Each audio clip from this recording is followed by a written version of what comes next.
내가 또 메대 사람 다리오 원년에 일어나 그를 도와서 그를 강하게 한 일이 있었느니라.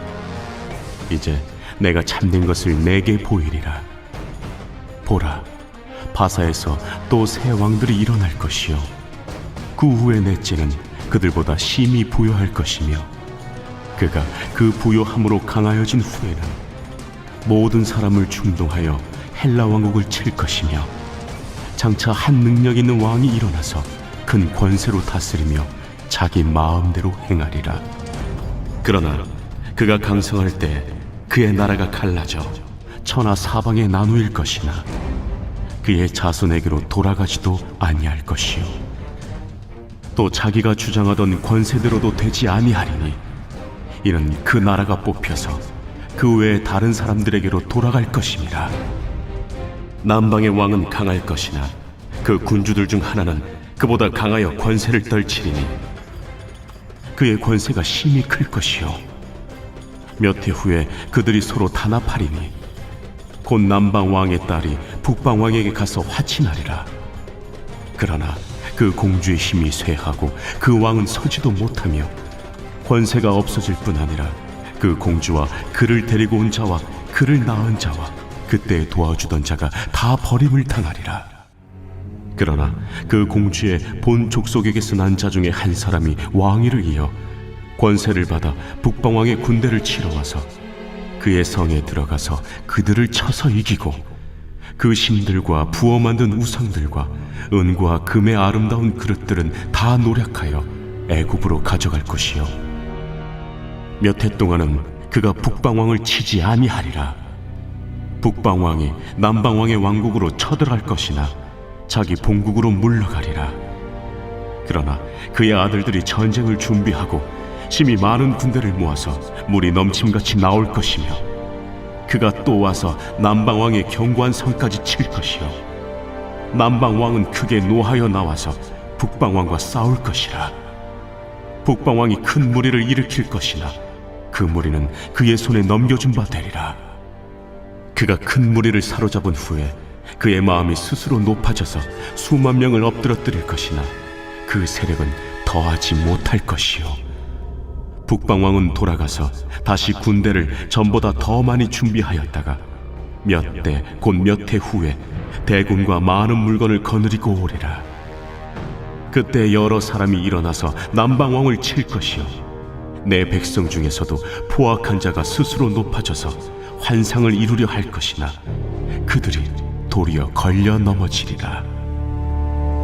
이에 북방왕은 와서 토성을 쌓고 견고한 성읍을 점령할 것이요 남방 군대는 그를 당할 수 없으며 또 그가 택한 군대라도 그를 당할 힘이 없을 것이므로 오직 와서 치는 자가 자기 마음대로 행하리니 그를 당할 사람이 없겠고 그는 영화로운 땅에 설 것이요 그의 손에는 멸망이 있으리라. 그가 결심하고 전국의 힘을 다하여 이르렀다가 그와 화친할 것이요 또 여자의 딸을 그에게 주어 그의 나라를 망하게 하려 할 것이나 이루지 못하리니 그에게 무익하리라. 그 후에 그가 그의 얼굴을 바닷가로 돌려 많이 점령할 것이나 한 장군이 나타나 그의 정복을 그치게 하고 그 수치를 그에게로 돌릴 것이므로 그가 드디어 그 얼굴을 돌려 자기 땅 산성들로 향할 것이나 거쳐 넘어지고 다시는 보이지 아니하리라. 자, 이제 천사가 다니엘에게 와서 앞으로 이제 주후 주전 6세기부터 2세기까지 이르는 약 400년간의 격변의 고대 근동의 격변에 대한 이야기를 예고를 해줍니다. 이 가운데 사실은 이제 이스라엘은 포로로 이제 돌아가게 되고 그 사이에 끼어서 이스라엘에게 고난이 많이 심하게 되죠.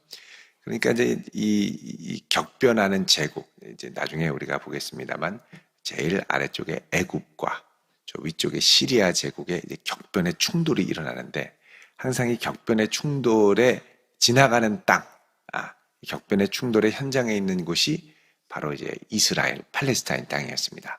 적과 꿀이 흐르는 땅이긴 하지만 교통의 요지이고 남과 북 아프리카와 유럽을 또 아프리카와 이 바벨론, 페르시아를 이어주는 이 사이에 있는 땅이었기 때문에 이 군대들이 이동을 하면서 항상 예루살렘을 유린하게 되죠.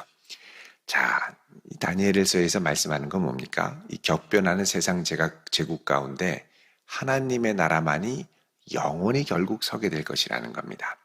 자, 우리가 믿음의 눈으로 보지 않으면 과연 하나님의 나라가 이곳에 이루어질 수 있을까라는 의심과 회의감이 들게 마련입니다.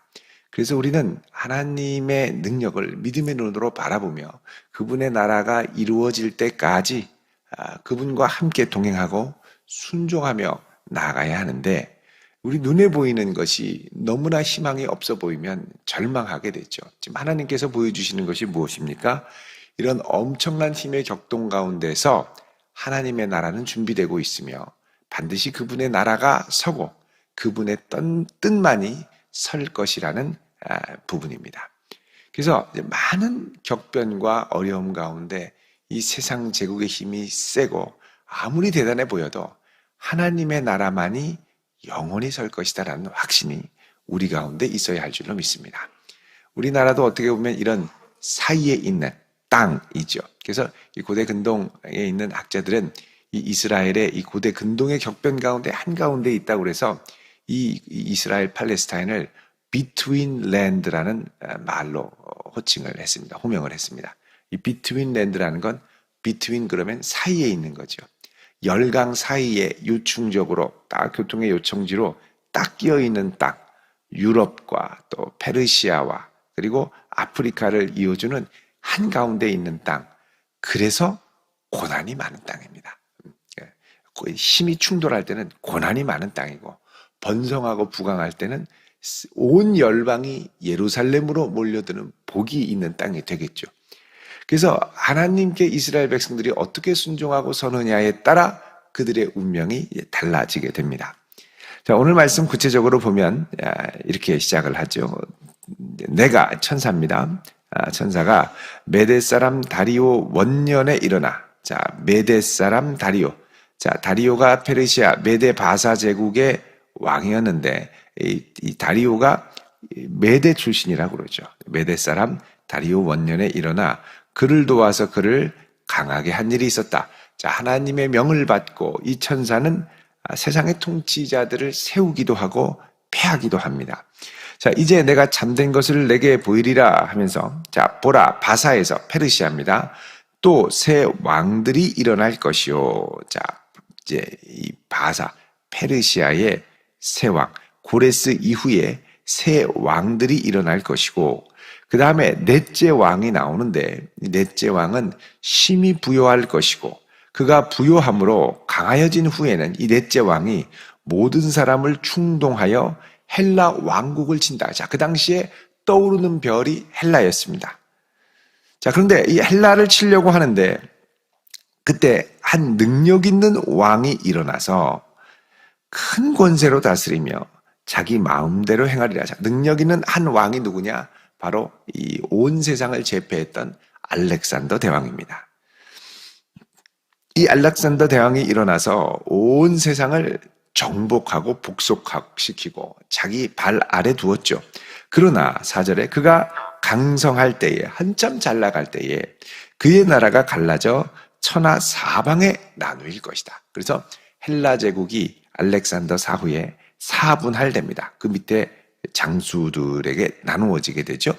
그의 자손에게 돌아가지도 않고 자기가 주장하던 권세대로도 되지 않고 이는 그 나라가 뽑혀서 그 외에 다른 사람들에게로 돌아갈 것이다. 그래서 헬라 제국이 4분할됐는데 그 중에 이제 강하게 살아남은 이 두 나라가 남방 이집트를 중심으로 한 프톨레미 왕조고, 프톨레미 장군입니다. 장군의 이름을 따서. 자, 그 다음에 북쪽은 북방 왕이죠. 북방은 시리아의 셀류커스 왕조입니다. 셀류커스, 영어로 셀류시드라고도 하고 셀류키드 왕조, 셀류키드 왕조가 세워지게 됐죠. 그리고 이제 마케도니아 지역에 안티고노스가 있는데 이 안티고노스는 나중에 로마에 잡아먹히게 됩니다. 그래서 결국은 이제 두 왕국만이 남게 됐죠. 애굽 지역 남방의 프톨레미, 그리고 북방의 셀루키드, 이 두 왕조가 서게 됩니다. 자, 그래서 5절에부터는 이 두 왕조 간의 힘의 충돌을 이야기를 합니다. 남방의 왕은 강할 것이나, 자, 초창기에는 이 프톨레미 왕조가 상당히 강력했습니다. 이 프톨레미 왕조가 상당히 강력했는데 그 군주들 중 하나는 그보다 강하여 권세를 떨치리니 그의 권세가 심히 클 것이고 몇 해 후에 그들이 서로 단합할 것이다. 자, 남방의 여러 지도자들 중에 한 군주가 일어나서 아주 강한 리더십을 이제 발휘해서 그 주변을 모두 단합을 시켰다는 거죠. 곧 남방 왕의 딸이 북방 왕에게 가서 화친한다. 둘의 갈등을 이제 해소시켜주기 위해서 남방 왕의 딸, 남방 왕이면 이제 프톨레미 왕조의 이 딸 공주가 북방 왕 셀루키드 왕조에 가서 화친한다. 이게 뭐냐면 이 안티오커스 셀루키드 왕조의 이 안티오커스 2세 때 프톨레미 왕조의 이 프톨레미 왕 2세입니다. 2세의 딸이 있었는데 이 2세의 딸이 베르니케라고 하는 공주였습니다. 이 베르니케 공주를 그곳에 이제 화친하면서 공주로 보냈죠. 그래서 어떻게 하냐면 이 프톨레미 2세가 첫 번째 결혼했던 아내 이름이 라우디게아였는데 라우디게아와 이혼을 하고 그리고 프톨레미 왕조에서 온 이 베르니케를 맞이해서 아내로 맞이하게 된 거죠. 자, 그래서 화친을 했는데 그러나 그 공주의 힘이 쇠하고 처음에는 많은 사랑과 지지를 받았지만 갈수록 그 영향력이 쇠하고 또 남편인 이 안티오코스 2세도 힘이 제대로 서지 못해서 권세가 없어질 뿐 아니라 공주와 그를 데리고 온 자, 그를 낳은 자와 그때 도와주던 자가 다 버림을 당할 것이다. 그럽니다. 그래서 세력을 잃고 이제 다시 안티오코스 2세가 베르니케를 버리고 첫 아내인 라우디게아와 다시 결합을 했습니다. 자, 첫 부인이 결혼을 이제 다시 재혼을 해서 다시 이제 왕비로 갔는데 그동안 버림받은 세월에 이 한이 풀리지 않았던 것 같아요. 그러니까 여인이 한을 품으면 온유월에도 서리가 내린다. 그런데 우리나라 말입니다만 이 당시에도 서리빨이 이게 장난이 아니었던 거예요. 그래서 이 부인이 라우디게아가 결혼을 다시 재혼을 한 다음에 모의를 해서 자기를 다시 받아준 남편 이 안티오코스 2세를 죽이고 베르니케도 죽이고 그 아들들도 죽이고 다 죽여버린 거죠. 완전히 폭삭 망했습니다. 다 버림을 당한 거죠. 자, 그러나 그 공주의 본 족속에게서 난 중에 한 사람이 왕위를 이어 권세를 받아 북방왕의 군대를 치러 왔다. 자, 이 얘기를 듣고 프톨레미 이제 왕조의 이제 왕이 또 이제 이었죠. 이게 프톨레미 3세입니다. 프톨레미 3세가 자기 누이가 그렇게 죽임을 당한 걸 보고 복수를 하기 위해 다시 군대를 끌고 이제 안티오코스에게 이제 도전을 한 거죠. 자, 그래서 북방의 군대를 치러 와서 그 성에 들어가 그들을 쳐서 이기고 크게 승리했습니다. 이 애굽 왕조가 크게 승리를 하고 그 신들, 이 시리아의 신들, 부어 만든 우상들, 은, 금의 아름다운 성전 기명들 다 노력해서 애굽으로 가져가고 몇 해 동안은 그가 북방왕을 치지 않았다 그럽니다. 자, 된통당하자 이 북방에 있는 이 이제 안티오코스 이제 3세입니다. 3세 때에는 남방 왕국으로 쳐들어가려고 준비를 했죠. 자, 북방왕이 남방왕의 왕국으로 쳐들어갈 것이나 그러나 이 남방 프톨레미 왕조가 너무 강력해서 저항도 못하고 다시 본국으로 물러가게 됩니다. 자, 그러다가 그의 아들들이 전쟁을 준비해서 많은 군대를 모아서 물이 넘침같이 나오고 또 와서 남방왕의 견고한 성까지. 그래서 이제 그 북쪽 그 안티오코스 3세가 다시 내려와 가지고 남방왕의 견고한 성 이집트를 다시 공격을 해서 무너뜨리고, 남방왕은 다시 화가 나서 북방왕과 싸우러 올라가는데, 자, 이렇게 해서 수많은 무리를 일으켰지만 그 무리가 결국 무력화돼서 북방의 이 시리아에 의해서 남방 프톨레미 왕조가 완전히 박살이 납니다. 12절에 그가 무리를 사로잡은 후에 마음이 높아져 수만 명을 엎드려뜨릴 것이나 그 세력은 더하지 못하고, 그리고 북방왕은 돌아갑니다. 여러분, 이때 이제 프톨레미 왕조가 거의 무너져서 완전히 비틀거릴 때, 이때 로마가 개입을 합니다. 한참 그때 떠오르는 신생제국이 로마였는데 로마가 만만치 않다라는 걸 알았죠. 결국은 돌아가서 군대를 더 전보다 많이 준비해서 이제 왔는데, 그때 여러 사람들이 일어나서 이제 북방이 이제 남방과 치러 올 때 남방 프톨레미 왕조를 치고, 근데 그 시도가 제대로 먹히질 않았죠. 자, 이에 북방왕이 와서 15절에 토성을 쌓고 견고한 성읍을 쌓을 것이기 때문에 남방 군대는 당할 수 없고 택한 군대라도 당할 힘이 없고 오직 와서 치는 자가 자기 마음대로 행하리니 그를 당한 사람이 없겠고 영어로운 땅에 설 것이요 멸망했으리라. 그래서 이 북방 안티오코스 3세가 이 남방의 프톨레미 왕조를 완전히 이제 짓밟는 일이 일어납니다.